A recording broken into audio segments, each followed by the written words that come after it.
so not here for it. Okay, so here's the deal with Rebar. So Rebar is relatively new. Like it didn't open up yesterday. It opened up like I think last year, within the last 2 years. I mean, completely irrelevant because it's not like I go to New York City. But I live there, but I don't go anymore. So whatever. Well, this new bar in Chelsea opens up, and New York, you're right, was a very open place. And around the time that I had left New York City is around the same time that stop and frisk became a big thing, where they were just stopping like New York City is becoming gentrification, like personified. You're watching gentrification right there. And opens up this new bar, Great Rebar. And it's full of all the pretty gays that you expect to find in Chelsea with one major issue. They're all white. Now, one would think, okay, this isn't a problem. These are just white folks all congregating together. They just happen to all be going to the same bar. And I would think the same thing, too, with one exception. There's been things, and of course, you see it once, you don't care, but eventually you see it in mainstream articles being picked up, in which what was happening is they were going out to black folks waiting online to come into Rebar and telling them that they've reached capacity and can't take any more people in. This way, the black folks leave, and come to find they weren't reaching capacity at all. It's not so much just that, but it's also that it's now become a known thing to where the joke is, oh, they must have reached their black limit. Exactly. Like, once they're joking about shit, it's been going on for a while. And the people who own Rebar know that they have this reputation. And you would think that them knowing that they have the reputation, that they would come out and say, that's not us. That's not how we roll. Look at this place. Well, they came out and they didn't quite say that. All they said was, we are diverse. And then they showed us a picture in which it was white people with a white Latino, not even a single token black. So not a token. They also have they also have like a couple black employees, which are like a bartender and a busboy or something. And that makes sense. Exactly. Like, they have the one or two that they can point to and say, well, look, we're not racist. We got black friends. That's essentially what this is. Mm-hmm. And what it does is it brings up something bigger. And what it brings up as something bigger is that, once again, to me, I'm just seeing history repeat itself. It looks like black people got used again. Mm-hmm. Why? What the fuck am I talking about?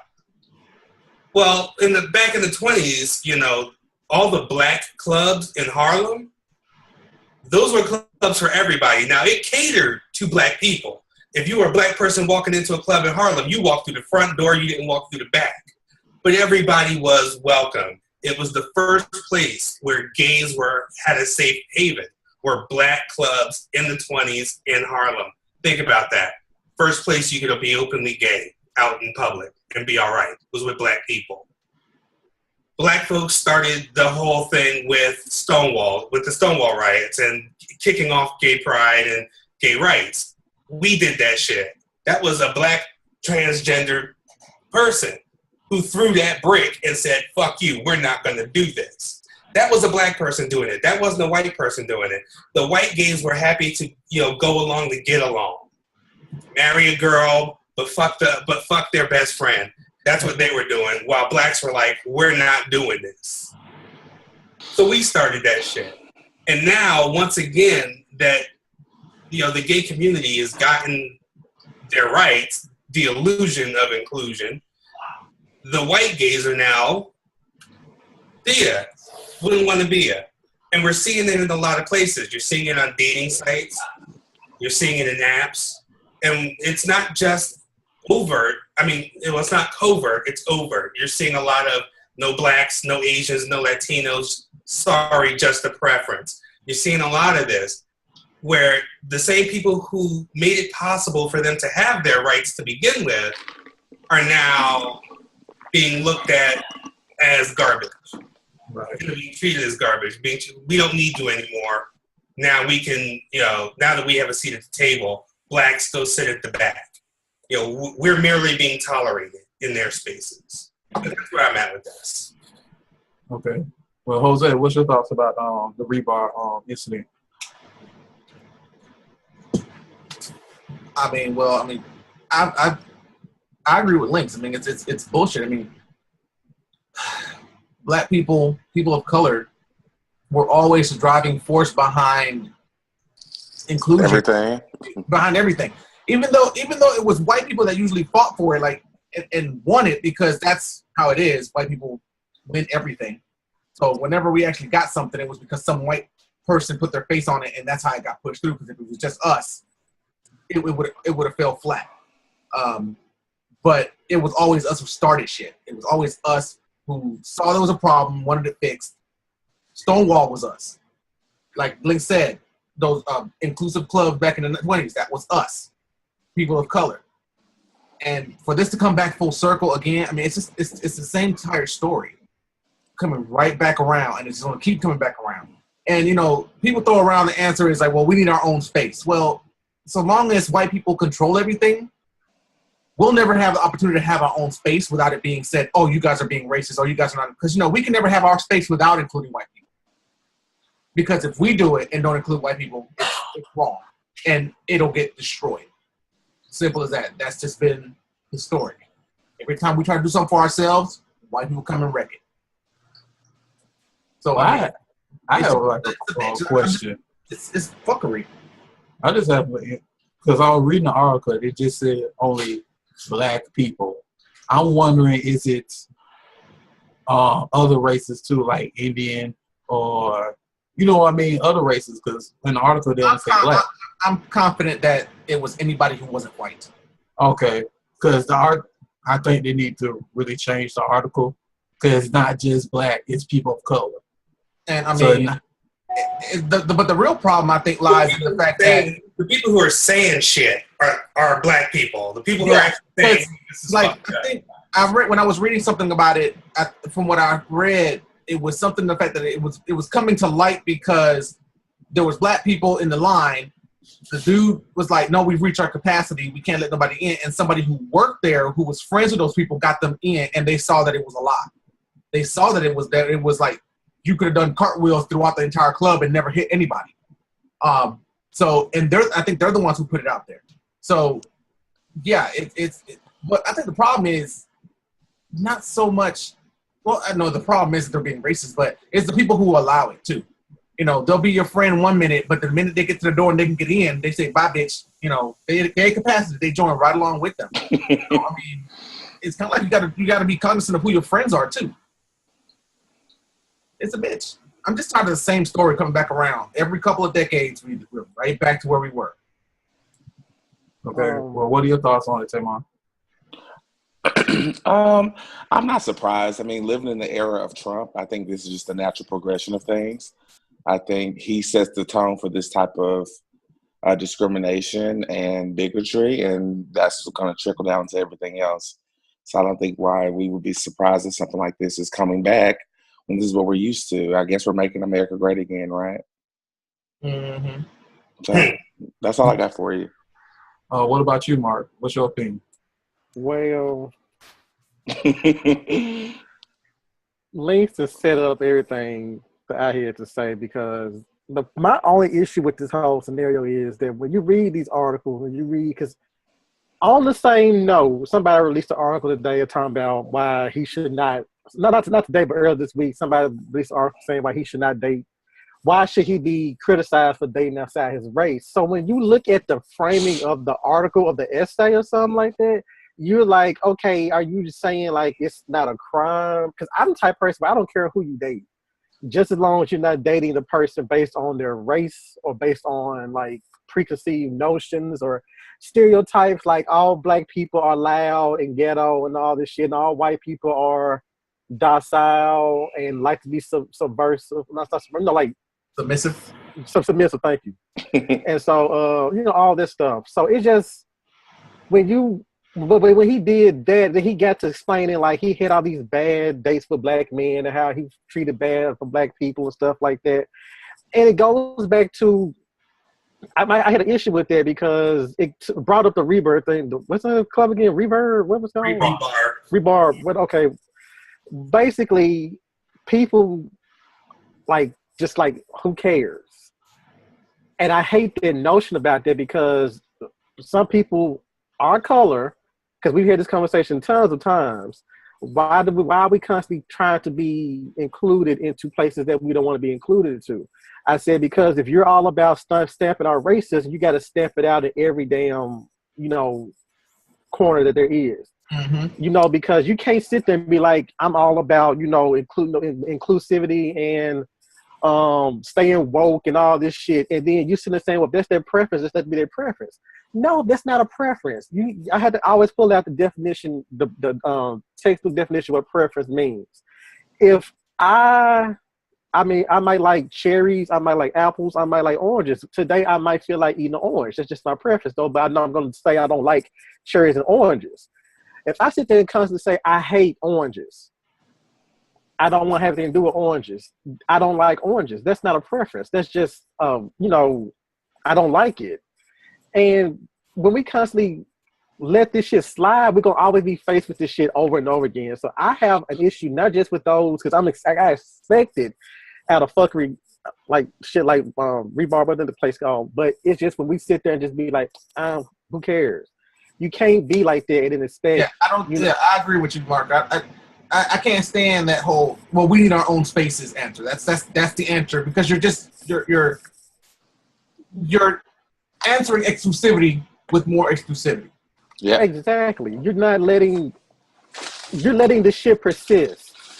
It's right. Like a forest fire. It's like we got the main part of the fire over here. Yeah, this little piece over here is still burning, but we got the main part over here. We ain't got to worry about that because it's gonna burn itself out later on. That's not concerning me right now.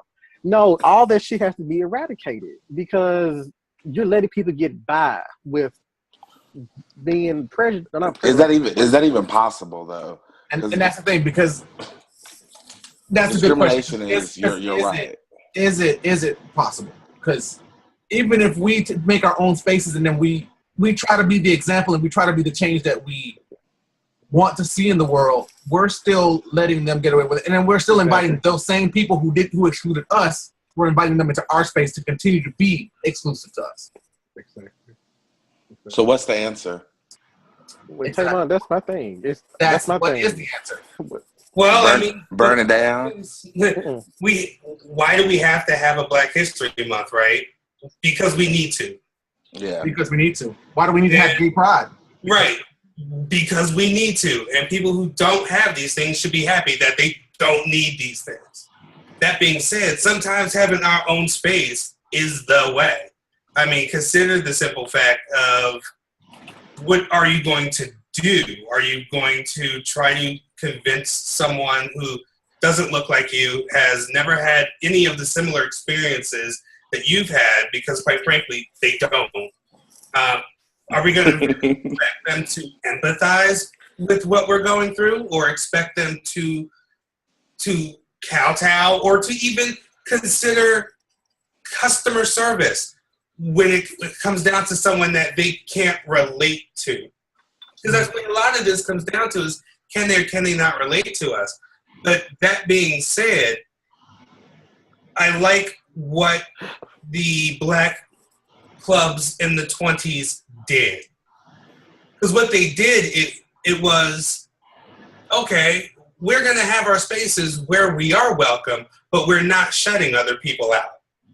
It was owned by Black people, so that way when someone was working for and working with and coming in as a customer, there's that collective experience of how to communicate and, you know, just a cultural connection that we're not going to get if we go to the white clubs down the street. They're not going to cater to our kind of music.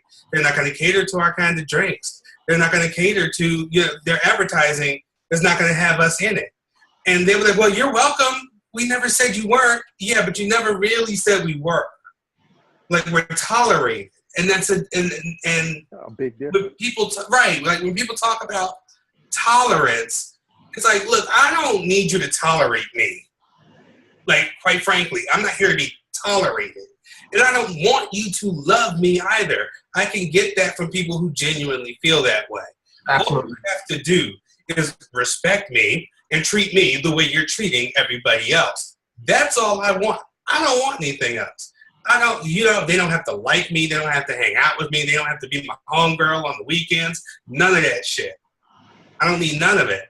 And what I would sooner do is show them that we're better by doing what they did in the 20s. Yes, this is a space that is owned by Black people. This space has colors that Black people like, has booze that Black people like, has music that Black people like. Everybody is welcome, but don't think that you're going to come in here and dictate your culture over us when we go to your place and we always have to conform to your culture. Now it's your turn to conform to ours if you want to be in our space, which they always do. So if you want to be in our space, then you need to understand that we're catering to our own, but everyone is welcome, as long as you know what time it is. Right. I agree. But I think that's the hardest time. I think white people have the hardest time with that whole when in Rome mentality when it applies to them having to conform. Exactly. And that's their shit to deal with. I can't give a shit about it. I can't. I remember, because if I have to give a shit about it, then how am I going to stifle myself just to make them feel comfortable with their own bullshit? No thanks. Right. and I remember in my early days of being gay or whatever, I was in the military and I was stationed in Abilene. That was like my second duty station. And when I tell you that was a backwater hole in the middle of Texas, that was just the worst. But anyway, there was this one gay club that we used to go to, all my little gay friends. And the first thing that you saw when you walked in the door was this big disclaimer that this place caters to people, same gender loving people. If you can't get with this program, you need to leave, because that's just how it is. You're coming to our space. Conform to us, because we're not going to make you feel comfortable. We'll make you feel welcome, but it's not our place to make you feel comfortable. That's on you. Be comfortable with us on your own, or don't come in. Right. That's on you. You're welcome, because we're not going to turn away your money. You're welcome because we're friendly. That's our nature. We'll be friendly to you. But if you feel uncomfortable, that's your own shit. You got to figure out how to be comfortable. And customer money is green. Customer money ain't got no sexuality, ain't got no gender. Customer money is green. And it bothers me because I kind of feel like if you're gay, you know what it means to be discriminated against. You know what it means to not be safe. You know what it means. Like, you know this shit if you're gay. Why would you then turn around and be like, well, I'm going to do this to somebody else? And that bugs the fuck out of me. But that's Rebar. And the thing is that it's not just Rebar. We're seeing it at a lot of different bars. I was looking at a article, I think it was on The Advocate or something, where they were talking about all these different bars where this is a common theme. Now, I live in Massachusetts. It's a very different world up here. I mean, very different because, people of color who are out, there's not a lot of us. So you are thrown in this mix with white folks, Latino folks, Asian folks, and the three other Black people that are out. Especially if you are adhering to a gay community, sub community like the Bears or whatever, you've now cut down your chances of meeting another Black person by a lot. Because, you've gone from the entire gay community to a subsection, and up here, even in the entirety, there's not a lot of us. We exist, but there's not a lot of us. And take that and cut it down to something smaller, and there's still not a lot of us.